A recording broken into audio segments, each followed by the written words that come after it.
You are listening to How to Get Over Your Ex, episode number 339, How to Stop Spiraling About Your Ex and Your Future.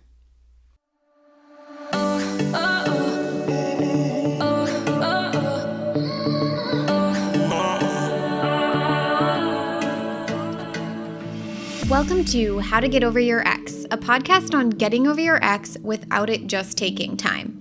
I'm your host, breakup coach Dorothy. Let's turn your pain into power and your heartbreak into happy.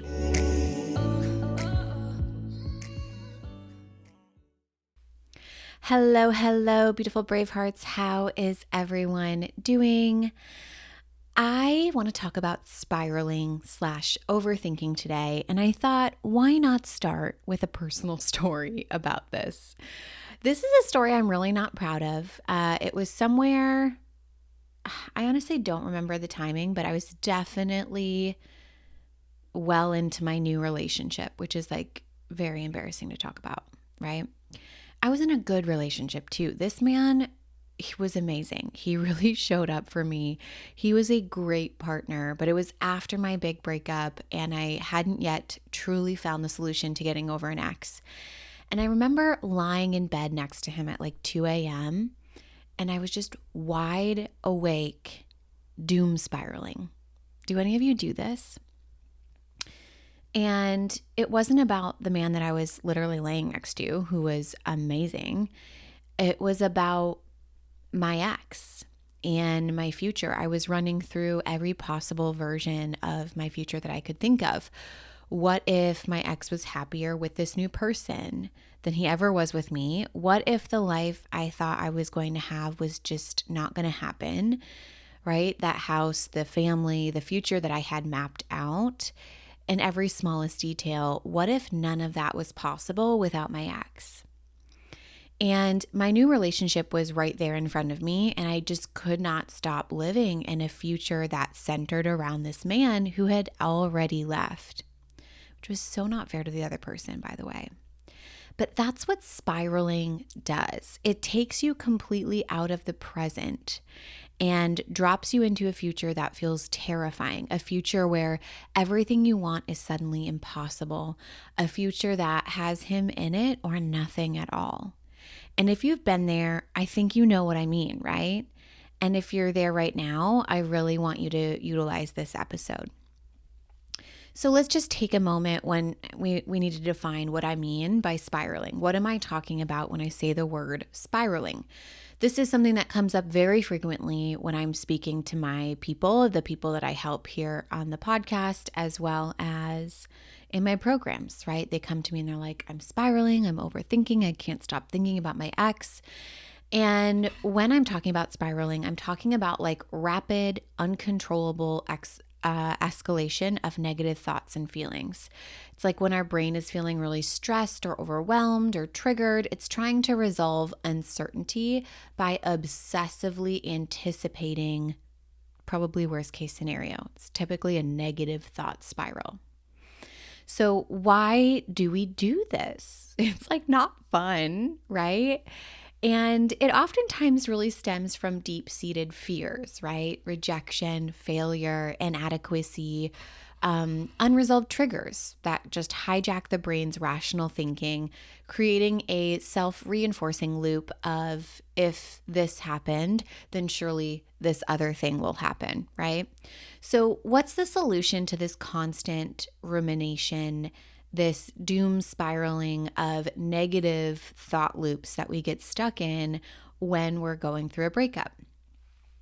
And the way that I like to operate, if you're new here, welcome to the How to Get Over Your Ex podcast. I'm so grateful to have you here, and I'm so, grateful to be a part of your journey.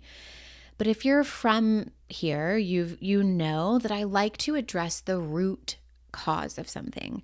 I am not someone who's going to solve for symptoms.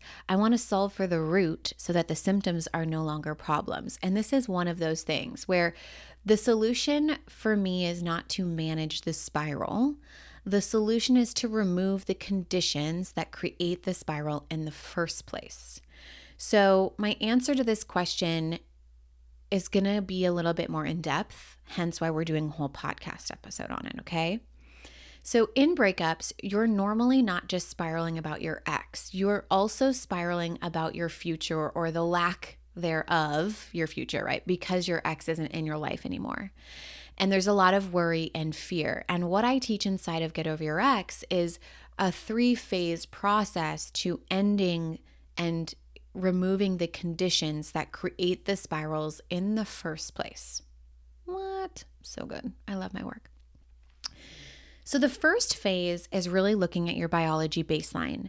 This is a tool that specifically looks at where is my biological baseline for my mental health functioning, because this is so important. If your nervous system is a disaster and you are in fight or flight, and you're trying to manage your thoughts when they already feel uncontrollable, I promise you it will not work or you won't get far. It's super frustrating. I have women come to me who they're so emotionally dysregulated, and then they've been trying all the things, journaling, meditating, learning thoughts create feelings, trying to intentionally change their thoughts, but they never actually stick. Like the new ideas or perspectives or thoughts never stick when it matters most. And what I find after, I begin working with them is that their biology baseline is so off. And we have to spend our time creating a biology baseline protocol. And when I've done that, we can tackle that. And then when you run it and you operate within that protocol for a minimum of just 3 days straight, once we do that, we're off to the races. All the thoughts that had once felt uncontrollable were controllable. And we reduce the amount of time that we're spending thinking about our ex, and we stop the doom spiraling at night completely by making this one switch, which is so beautiful. It's the first phase. It's one of the most important things that oftentimes gets overlooked. And I would want to say it's not even just other people. Like I overlook this part as well sometimes. The second phase is, how do we stop thinking about your ex all the time? How do we make that not the top priority in your brain? And this one feels impossible to people, right? It feels impossible until you guys try it my way. I swear to God, it's crazy. It feels counterintuitive, but the very first thing you have to do, listen to me here. Again, it feels counterintuitive, but I swear to God, when people follow this process and I teach them this, their mind is blown and things change very quickly. You have to reduce, if you want to reduce how often you're thinking about your ex, you have to get calm and comfortable with the thoughts that you have about your ex. Not getting mad at yourself for thinking about him or her, and just letting it be there without getting upset, right? Like, of course I'm thinking about my ex. Of course I had this thought or this idea come up to mind right now. I have a 1-hour workshop that teaches you how to do this, and it changes the game for people.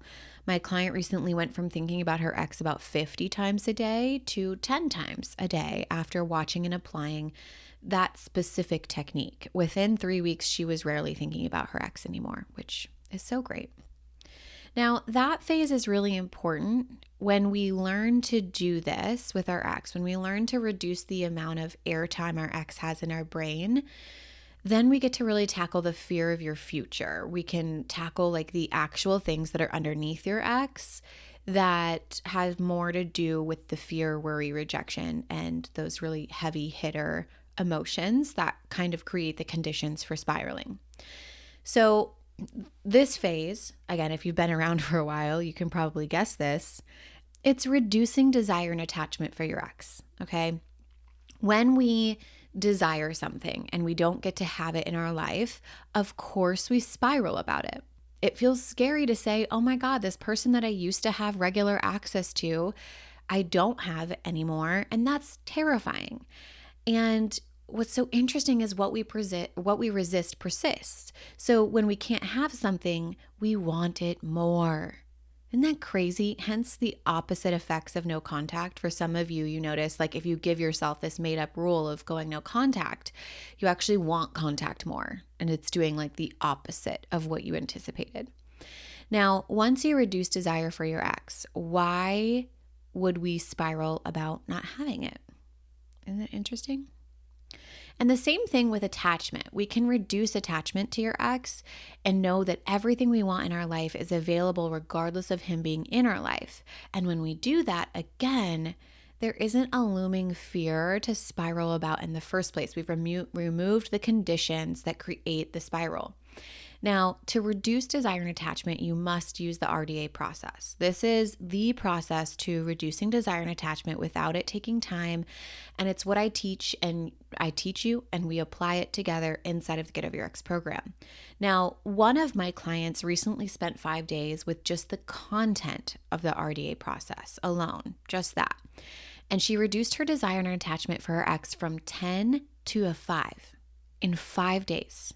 Can you imagine that grippiness around needing him to be loosened by half? That's amazing. Then when we worked together in coaching, she was able to reduce it all the way to 0 over a matter of 4 weeks. That is amazing. Can you imagine not having any desire for this person and no attachment to them in 4 weeks? That is the power of this process. Now, think about it this way, okay? Imagine there's a song on the radio that you hate.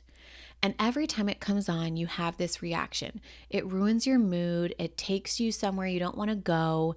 Now, you could manage that, right, in a lot of ways. We could manage it by turning off the radio every single time it comes on. We could change the station. We could carry earplugs everywhere we go, planning your whole day around avoiding the stations that might play it. Or you could just stop hating the song. And when you don't hate the song plays and you feel nothing. You don't have to manage it. You don't have to avoid it. It doesn't have the same hold and grip on you anymore. And that is what it's like to reduce desire and attachment to your ex. Now, when you no longer desire your ex, the spiral stops having fuel. You're not checking his Instagram because you genuinely don't want to, not because you're white knuckling no contact, not because you made a rule, but because there's nothing pulling you there. The desire is dissolved. It's gone. And when you are no longer attached to your ex creating your future, the spiral about the future can stop because your brain is no longer running that equation. It's not trying to solve for how you get the life you want with him gone, right? Because the life you want is no longer tied to him. So your future has your name on it and it's just yours. And that is the shift. And and once it happens, the cool thing is something really strange occurs. You realize you were never actually spiraling about your ex. You were always spiraling about what you believed his absence meant for you. And when that belief changes, the spiral has nowhere to go, so it's obsolete. All right? So recap, phase 1, biology baseline. Phase 2, reducing how often you think about your ex and learning how to not make that the priority for your brain. And phase 3, reducing all desire and attachment to that person. Now, when you move through those 3 phases, the waking up at 2 a.m. spiral about your ex and your future disappears because we've removed the conditions that create it. We didn't just manage the spiral, we allowed ourselves to remove the conditions that create it. Now, on June 1st, I'm hosting a free live webinar called Get Over Your Ex in 90 Days. No contact required, no waiting for time to heal, no giving up on getting him back if that's what you want. So in 90 minutes, I'm going to show you why everything you've tried hasn't worked, a pre-built plan for every situation you're dreading, and how to actually dissolve the desire and attachment so that your spiral stops. So you can grab your spot at dorothyabjohnson.com/overmyex. And I promise, give me 90 minutes. 90 minutes. We get to spend 90 minutes together, and we are going to, 1, understand why going no contact, feeling your feelings, journaling, meditating, waiting for time to heal hasn't worked for you, and the one approach that does work, no matter how long you've been dwelling on this. The second thing we're going to cover is a pre-built plan for every situation you're dreading, right? The party, the workplace, the 2 a.m., urge to text, so that seeing your ex in any context doesn't affect you ever. The third thing is how to dissolve the uncontrollable desire and attachment to your ex so he's no longer living rent-free in your mind day in and day out. The fourth thing we'll cover is how to attract the relationship you actually deserve, whether it's reconciliation on your terms or something even better. And lastly, we'll cover the strategy to turn the clock back and end it on your terms and win him back or win at moving on. All right, my friends. Sign up at dorothyabjohnson.com/overmyex, and I'll drop that in the show notes. I love you so much. I hope you have a beautiful week, and I will talk to you next time. If you're loving the How to Get Over Your Ex podcast and you want to learn how to get over your ex in 3 months or less to build a life better than the one you thought you had with your ex, I would like to personally invite you to my next group course where we take everything you've learned here on the podcast and apply it to your life. Come check it out at www.lifecoachdorothy.com.